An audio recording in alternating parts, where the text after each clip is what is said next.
मेरे आका, अगर हमने इन दोनों को यहीं मार दिया तो हम उस नागमणि तक नहीं पहुंच पाएंगे। दूर कहीं पहाड़ों में एक छोटा सा तालाब था जहां बहुत से जीव जंतु बड़ी खुशी से रहा करते थे। वहीं उस तालाब की गहराई में एक जादुई नागलोक था जहां पर एक इच्छाधारी नाग और नागिन अपने दो जुड़वा बच्चों के साथ वास किया करते थे। वह दोनों नाग नागिन वर्षों से एक नागमणि की रक्षा कर रहे थे।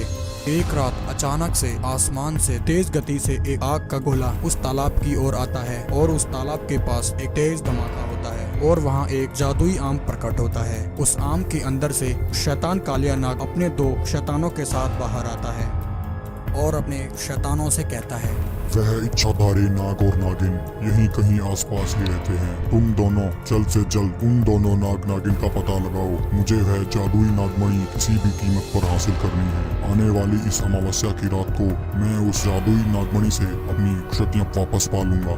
वहीं एक दिन नागराज अपने दोनों बेटों से कहता है, बेटा, मैं और तुम्हारी माँ एक जरूरी काम से कुछ समय के लिए नागलोक से बाहर जा रहे हैं, इसलिए हमारे पीछे से तुम दोनों भाइयों को हमारे इस नागलोक की और इस नागमणि की रक्षा करनी है। बेटा, मेरी बात ध्यान से सुनो।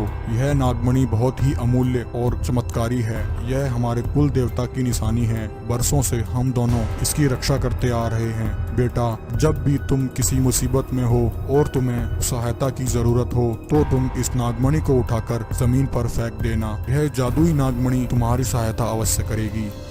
यह कहकर वह दोनों नाग नागिन वहाँ से चले जाते हैं। तालाब से बाहर निकलते ही वह शैतान कालिया नाग उन्हें देख लेता है। अरे वाह, हमें तो मेहनत करने की जरूरत ही नहीं पड़ी। यह दोनों नाग नागिन तो खुद ही हमारे पास चले आए। आ जाओ नागराज, आ जाओ, मुझे तुम्हारा ही इंतजार था। नागराज, अब या तो वह नागमणि तुम मुझे दे दो या फिर तुम दोनों मरने के लिए तैयार हो जाओ। दुष्ट कालिया नाग, तो आखिर तू यहाँ तक भी आ पहुँचा। अरे दुष्ट, मेरे जीवित रहते तू अपने मंसूबों में कभी भी कामयाब नहीं हो सकता। तभी कालिया नाग का एक शैतान कहता है, मेरे आका, अगर हमने इन दोनों को यहीं मार दिया तो हम उस नागमणि तक नहीं पहुंच पाएंगे। तभी इससे पहले कि नागराज उस पर हमला करता, कालिया नाग उन दोनों को कैद कर लेता है। नागराज, देखता हूँ तुम कब तक मुझे उस नागमणि का पता नहीं बताते। वहीं दूसरी तरफ काफी समय तक अपने माता पिता के न लौटने पर वह दोनों भाई परेशान हो जाते हैं। भैया, बहुत समय बीत गया है परंतु पिताजी और माँ अभी तक लौटकर नहीं आए। भैया, मैं तालाब के बाहर जाकर देखता हूँ, तब तक आप यहीं रहकर नागमणि की रक्षा करना। इतना कहकर एक भाई अपने माता पिता को ढूंढने के लिए तालाब के बाहर आ जाता है। बाहर आते ही वह देखता है कि उसके माता पिता को उस शैतान कालिया नाग ने वहाँ कैद कर लिया है। यह देखकर वह तुरंत अपने भाई के पास जाता है और उसे सारी बात बता देता है। भैया, जल्दी कुछ कीजिए वरना वह शैतान हमारी माँ और पिताजी को मार देगा। तभी नागिन के बेटे को अपने पिता की कही गई बात याद आती है। वह उस नागमणि को उठा लेता है और दोनों भाई उस नागमणि को लेकर तालाब के बाहर आ जाते हैं। उन बच्चों के हाथ में नागमणि को देखकर कालिया नाग खुश हो जाता है और कहता है, शाबाश बच्चों, तुम मुझे समझदार लगते हो। अब तुम चुपचाप मुझे यह नागमणि दे दो, मैं तुम्हारे माता पिता को जीवित छोड़ दूंगा। दुष्ट कालिया नाग, जिंदा तो अब तू नहीं बचेगा। यह कहकर छोटू नागराज नागमणि को जमीन पर फेंक देता है। जमीन पर गिरते ही वह जादुई नागमणि बड़ी हो जाती है और उस नागमणि से एक भयानक शक्ति निकलती है और उस जादुई आम पर लगती है। जादुई आम जलकर नष्ट हो जाता है। क्योंकि उस कालिया नाग की शक्तियाँ उस जादुई आम में थी तो वह कालिया नाग और उसके दोनों शैतान भी वहीं जलकर भस्म हो जाते हैं।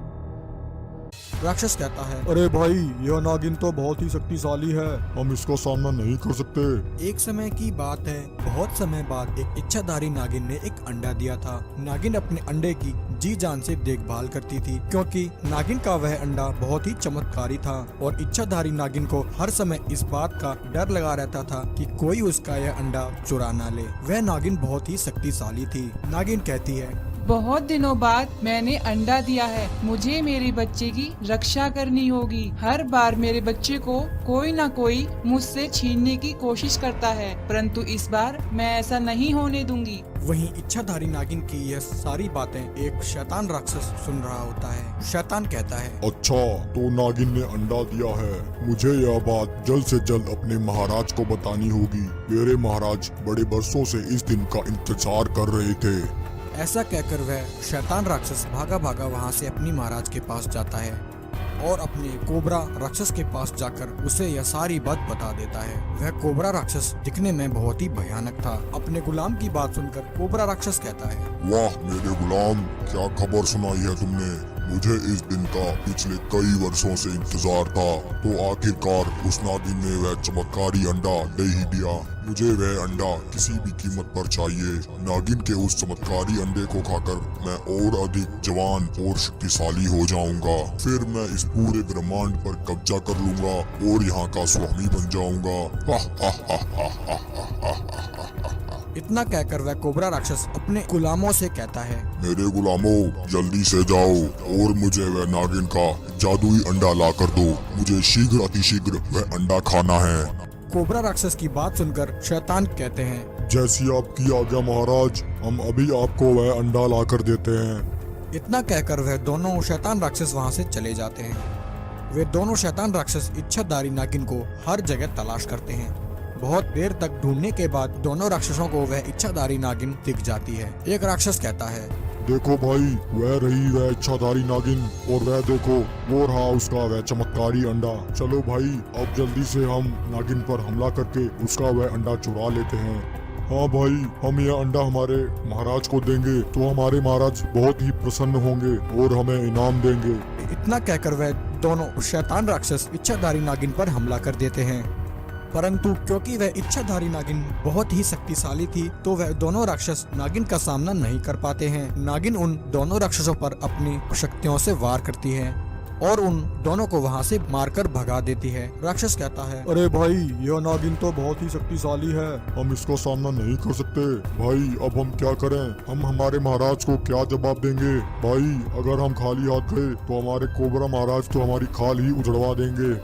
दोनों शैतान राक्षस जाकर कोबरा राक्षस को सारी बात बता देते हैं। उन दोनों की बातें सुनकर कोबरा राक्षस को बहुत ही गुस्सा आता है। अरे मूर्खो, तुम तो होकर उस नागिन का सामना नहीं कर सके। दफा हो जाओ मेरे सामने से, वरना मैं तुम दोनों को यहीं जिंदा खा जाऊंगा। अब मुझे ही कुछ करना होगा। एक दिन एक साधु महाराज उसी जंगल के रास्ते से जा रहे होते हैं। तभी वह कोबरा राक्षस अचानक से उस साधु महाराज के सामने आ जाता है। कोबरा राक्षस अपनी शक्ति से यह देख लेता है कि वह साधु इच्छाधारी नागिन से मिलने जा रहा है।